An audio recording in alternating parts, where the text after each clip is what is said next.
Bonjour à tous, bienvenue dans notre Zoom, aujourd'hui en compagnie de Georges Clément. Bonjour monsieur. Bonjour.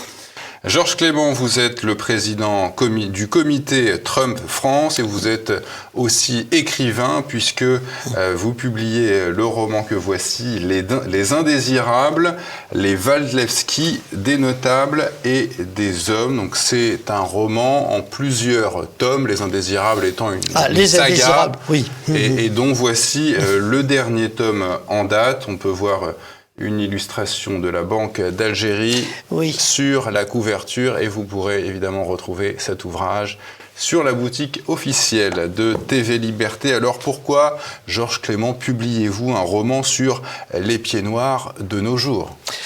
Oui, alors il faut donc que je dise quand même que c'est mon 7e roman, toujours ayant tourné autour de l'Algérie et de la France à différentes époques de leur histoire, 19e siècle pour les deux premiers, et depuis 2014, en effet, la période de la guerre d'Algérie comme élément essentiel historique de leur vie. Et j'en ai fait 5 parce qu'il y a 5 sociologies que j'ai voulu mettre en scène et qui se connaissent. Il y a d'abord je vais aller parler de la suite algéroise, les deux premiers où les personnages sont des Algérois et particulièrement des Algéroises. Et ensuite à la suite oranaise qui est composée de Gilbert, La raison et l'enfer.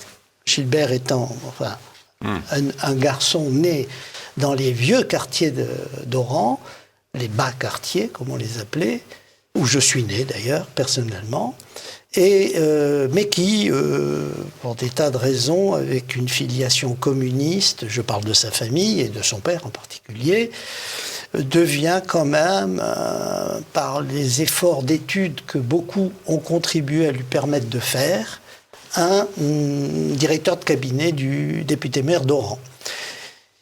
Et il a un comportement, donc c'est une élite au sens social, mais une élite qui a les pieds dans le peuple, au plus grand sens du terme.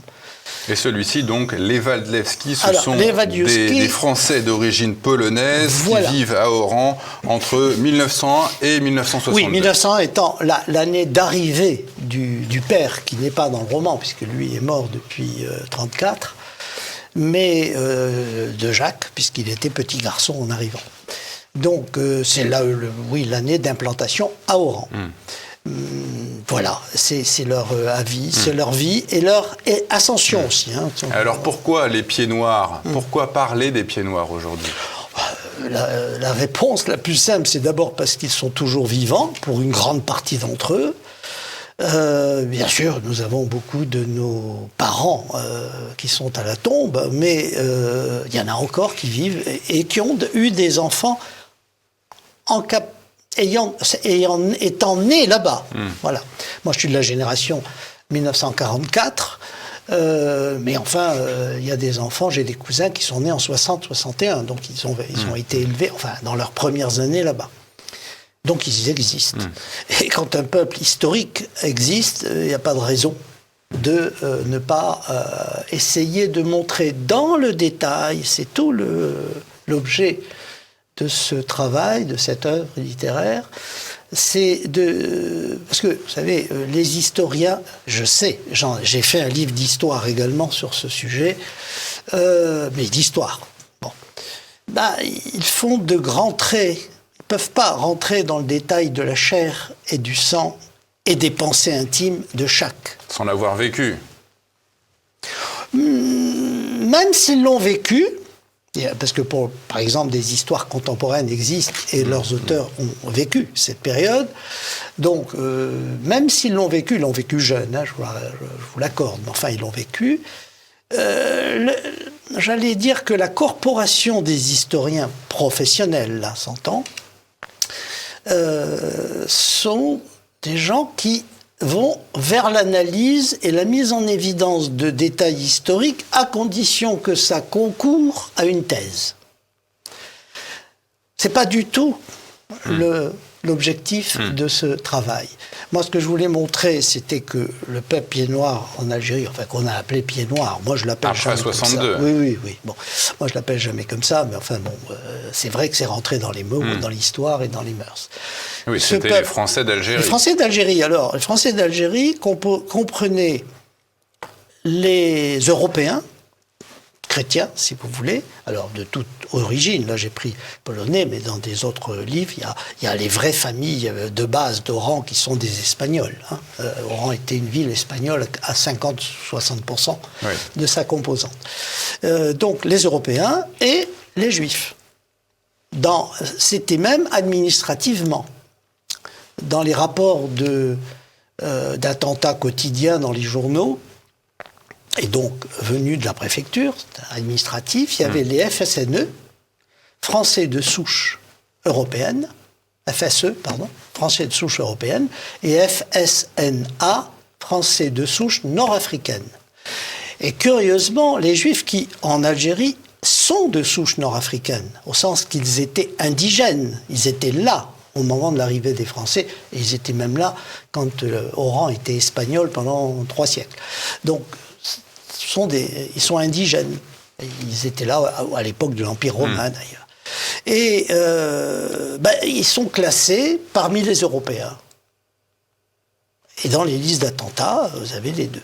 Donc, je le précise, car c'est un élément important. Donc, il y avait 2 communautés. Et en fait, il y en avait 3. Mais il y en avait 2 administratives.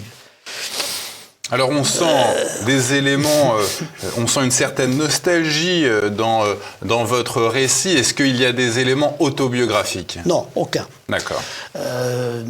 Dans ce roman-là, on est dans un milieu sociologique dont une partie de ma famille était, mais une partie, pas mon père et pas ma mère, mais mon oncle par exemple, oui, il a été, le frère de mon père. Mais je ne sais pas, non, du tout, il n'y a rien de... Ou alors, il faut parler comme Flaubert, quand on lui demandait, mais qui est Madame de Bovary, il y répondait, je suis Madame de Bovary. Madame Bovary, pardon, elle n'était pas... oui, un romancier crée ses personnages, c'est sûr, et à partir du moment, quand il écrit sur l'un, y compris par exemple dans les romans où sont des femmes qui sont les protagonistes principales, les héroïnes, je vais même dire,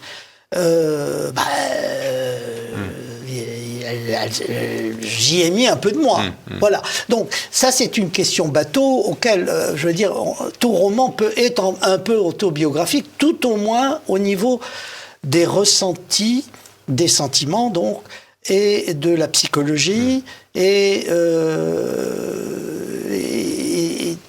de ce que l'on préfère dans la vie et qu'on met un peu dans chaque personnage. Mais c'est pas autobiographique. Autobiographique, c'est autre chose. Entendu. Vous avez évoqué la Première Guerre mondiale dès le début de votre roman. Alors comment ces Français d'Algérie ont-ils vécu ce conflit ? La Première Guerre mondiale, je la connais en dehors de l'aspect historique. Sur le plan de l'affect des hommes qui ont participé, puisque mon grand-père l'a fait, et donc j'ai connu mon grand-père, donc il en parlait, il en parlait peu, comme tous les anciens combattants de la Première Guerre mondiale, pardon. Mais enfin, il en parlait un peu, et surtout mon père en parlait pour lui. Donc, non, ils ont été mobilisés, comme tous les Français, ils étaient citoyens français, je dirais presque qu'il n'y a rien d'autre à dire. D'accord. Et je rappelle qu'à l'époque de la Première Guerre mondiale, il y avait déjà eu la guerre de 70, où les Français d'Algérie étaient partis, et en particulier à Oran avec le deuxième zouave, parce que les zouaves n'étaient pas des régiments indigènes. Je sais bien que c'est surprenant. À l'origine, oui, parce que ça a été basé sur le nom d'une tribu assez belliqueuse en Algérie, les Awawa, mais c'était en fait de recrutement européen. Mais ils sont partis en 70 par le volontariat. D'ailleurs, ils sont partis avec De Wimpfen, le général De Wimpfen, je parle de 70, là, de 1870, qui fut le dernier commandant en chef devant la place de Sedan, et tué aussi à la place de Sedan, puisqu'on a eu 3 commandants en chef tués avant que Napoléon III se rende. Donc, c'était naturel. D'accord. Alors, je dois préciser une chose, c'est que pour la guerre de 14, parce qu'après, c'est pas vrai, il y avait des communautés germaniques, enfin, c'est un grand mot, ou suisses germaniques à Oran.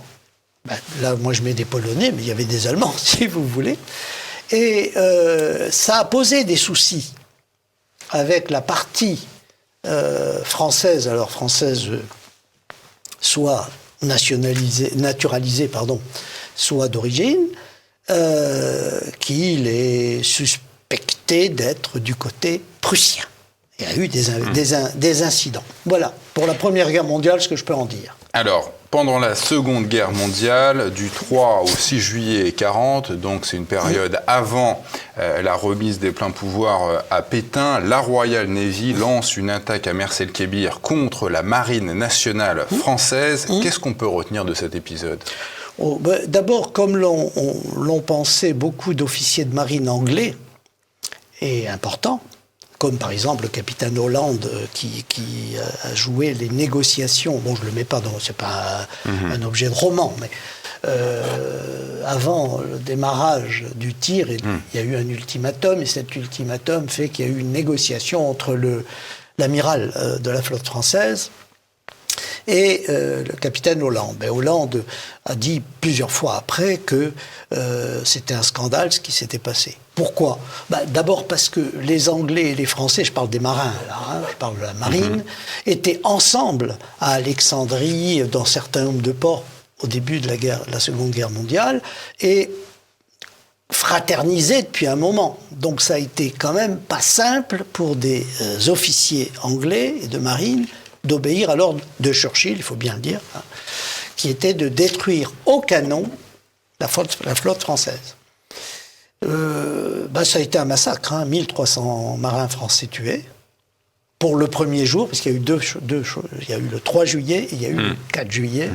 3 juillet, c'est la marine, c'est-à-dire la flotte anglaise commandée, dont le vaisseau amiral était le Hood. Le Hood célèbre, puisque ensuite il sera coulé par le Bismarck plus tard.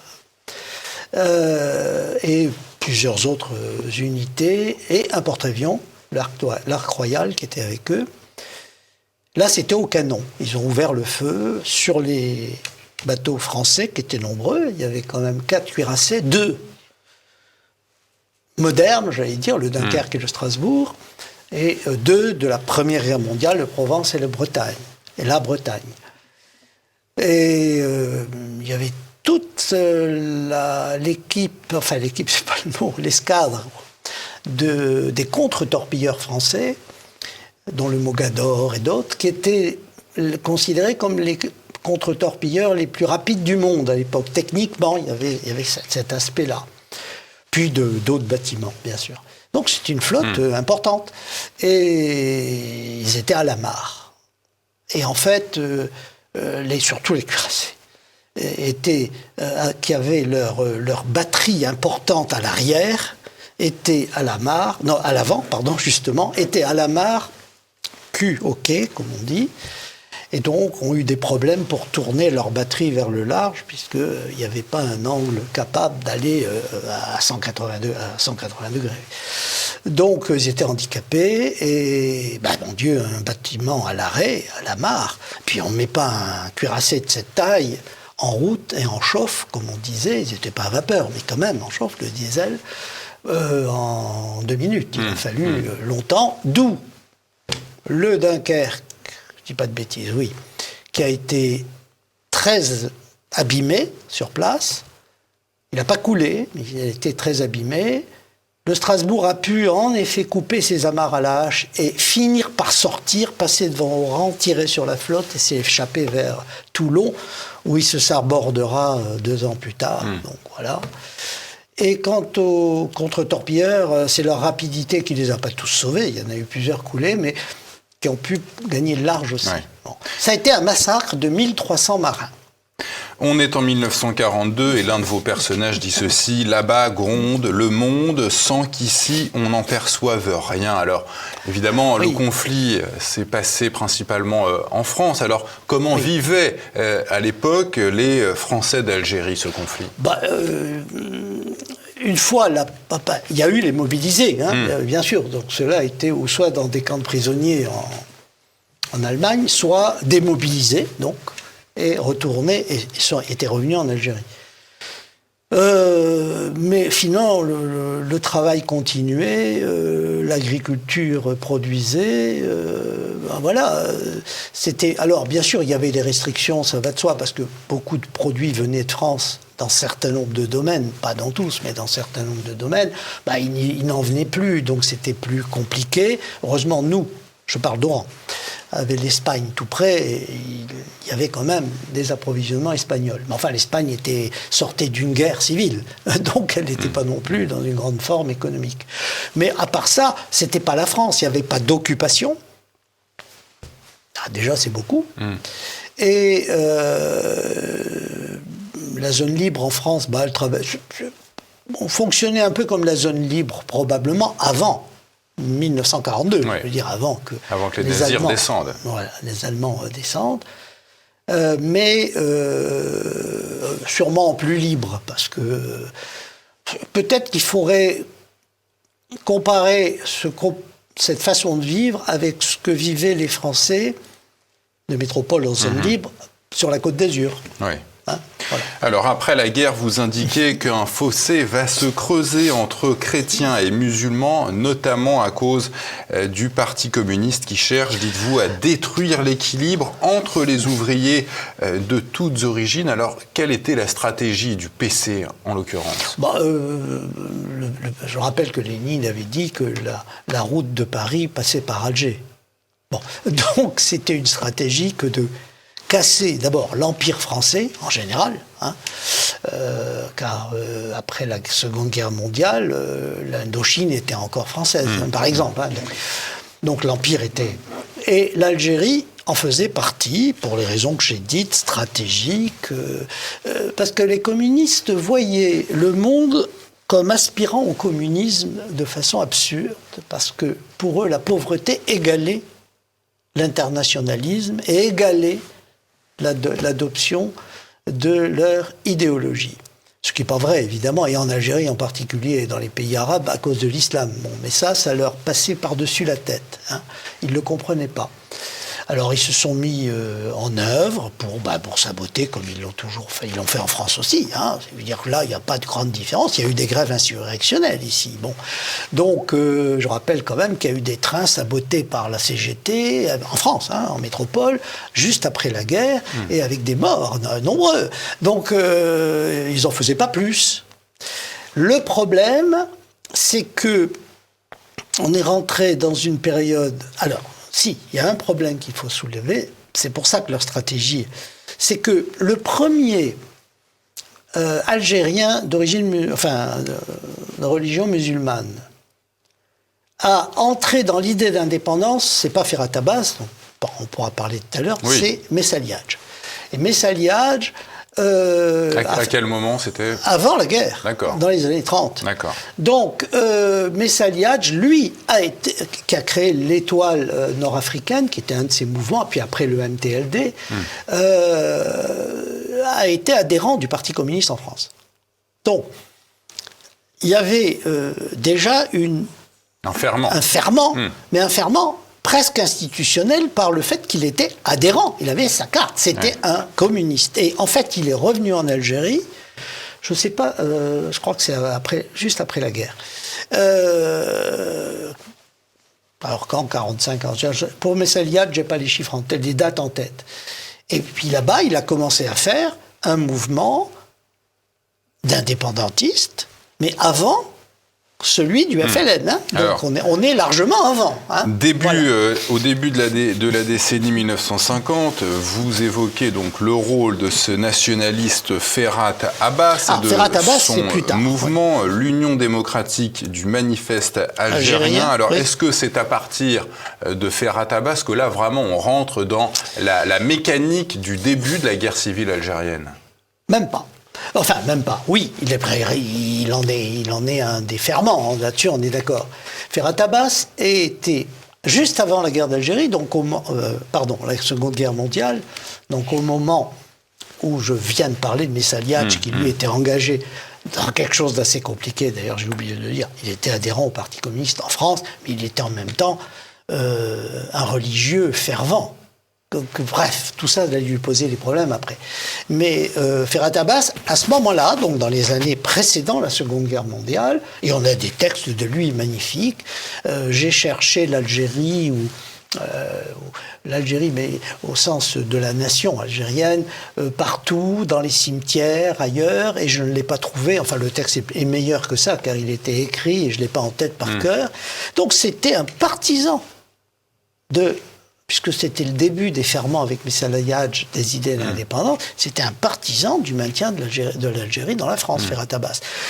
Et c'est la Seconde Guerre mondiale, alors pas tout seul, il avait un de ses adjoints, c'est pas le mot, de ses partenaires, qui s'appelait le docteur Benjeloul et qui lui était beaucoup plus nationaliste, et avec lequel il était très lié. Qui va le faire basculer dans l'autre camp. Oui, je pense. Anti-français. Je pense, oui. Et c'est pendant la guerre que, après le débarquement américain du 8 novembre 1942, le représentant Robert Murphy, qu'on retrouvera après dans d'autres histoires comme médiateur entre la Tunisie, le Maroc et la France, par exemple, Robert Murphy, qui était au fond le politique américain sur place après le débarquement, a été approché par eux, et ce qui s'est dit entre eux, on ne sait rien. Officiellement, il n'a pas eu d'appui officiel des États-Unis à Ferhat Abbas, mais sûrement beaucoup de promesses pour que, en effet, le manifeste devienne un manifeste revendicateur, et qui va d'ailleurs... Mais il n'a pas créé le FLN. Le FLN il n'est pas sorti du manifeste. Le FLN est sorti de membres divers et variés qui ont appartenu soit au MTLD, Messaliadj, soit au manifeste, mais qui ont compris ou pensé que rien ne se ferait sans une action violente et une insurrection, et qui ont fondé, au fond, d'abord l'OS, c'est-à-dire l'organisation spéciale clandestine, et puis le FLN quand il s'est agi de le faire en 1954. Alors cette guerre, justement, elle explose en 1954. Est-ce que vous pouvez nous décrire les grandes phases du conflit ? Il y en a trois importantes. Il y a 54, 56, 7. Alors j'hésite sur 6 et 7 parce que, j'explique. 56, c'est la venue de Guy Mollet. Il y a toujours eu tout de suite quelques problèmes entre la population française d'Algérie et le gouvernement français. Ça, c'est indéniable. 54, 55, non, parce que la France était l'État dans lequel on était. Elle agissait, surtout que Mitterrand avait dit, la seule négociation, dès le novembre 54, la seule négociation ici, c'est la guerre. Ministre de l'Intérieur. Et Mendès France a dit à peu près quelque chose de semblable. Il était Premier ministre. Donc, bref, président du Conseil. Excusez-moi. Donc, ces deux premières années, 54, 50, ces trois premières années, 54, 55 et début 56, 56, c'est Guy Mollet qui est au pouvoir en France, qui est, comme on dit, investi par le président de la République, et qui devient président du Conseil. Et là, il hésite, il ne sait pas, les socialistes sont pas encore pas indépendants pour les indépendantistes, mais ils se posent des questions. Et ils s'en posent tellement que quand Guy Mollet vient en Algérie pour voir la situation, il y a des émeutes à Alger, des émeutes à Oran. Alors, c'est pas les mêmes. À Alger, c'est les Européens qui manifestent déjà quand même contre tout un tas de choses qui ont été dites.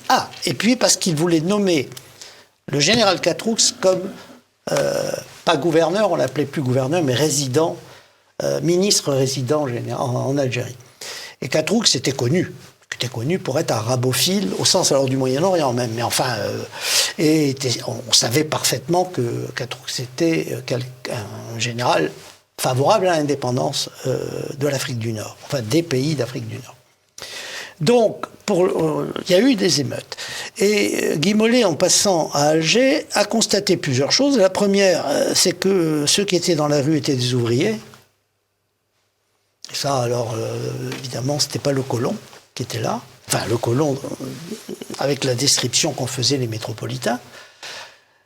Alors, ça l'a gêné parce que c'était son électorat qui était dans la rue. Et puis l'Algérie, c'était pas rien. Ces grandes villes, Alger, c'était quand même une des villes les plus importantes de France. Enfin bref, on va pas. C'est une fois sur place, là, tout change. Et donc il a reculé. C'est lui qui a décidé d'envoyer le contingent en Algérie à ce moment-là, et il a nommé Robert Lacoste à la place de Catroux. Donc tout s'est apaisé. La France, non seulement envoie son armée et sa jeunesse, mais en plus, elle prend en compte les revendications, et bon, très bien. Et donc, ça dure jusqu'en 57-58. En 57, en dehors de la bataille d'Alger, sur laquelle je passe, mais qui n'a pas d'influence dans l'état d'esprit, une influence dans la crainte, les attentats de ville sont les choses terribles, mais pas sur l'idée, le rapport entre le gouvernement français et la population française d'Algérie. C'est après Sakiet Sidi Youssef, alors j'explique, le FLN avait constitué à la barrière et à la frontière de l'Algérie et de la Tunisie, elle avait fait stationner une armée, mais une armée, il y avait plusieurs milliers d'hommes en armes. Et donc, il envoyait une partie de ces bandes, de ces katibas, en Algérie faire ce qu'elles avaient à faire, des embuscades, des ci, des là, peu importe, et elles se recroquevillaient sur la Tunisie, qui à l'époque était indépendante depuis un an.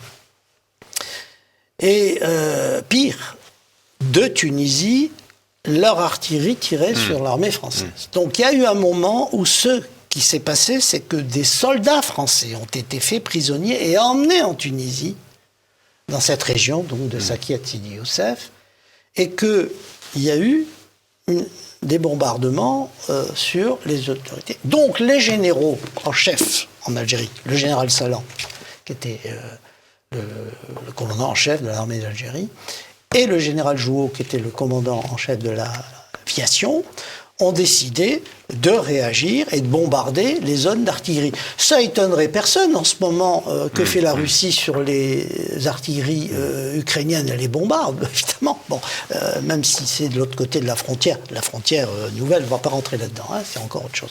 Mais c'est la même idée. Je veux dire, vous êtes bombardé, vous répliquez. Et là, on est rentré dans une violente réaction à gauche, en France. Je ne parle même pas du Parti communiste, c'est évident, mais même la SFIO. Bon, vous voyez, c'est compliqué. Ouais. Et cette période a amené à 58. D'accord. Et 58, c'est un miracle. Alors, je ne vais pas rentrer là-dedans, il y a des scènes là-dessus. Nos téléspectateurs pourront découvrir la fin dans votre ouvrage. Oui. En tout cas, je rappelle le titre de votre ouvrage, Georges Clément, c'est donc dans l'ensemble littéraire Les Indésirables, le titre Les Waldlewski, des notables et des hommes à retrouver sur la boutique officielle de TV Liberté. Merci à vous, monsieur. Je vous en prie.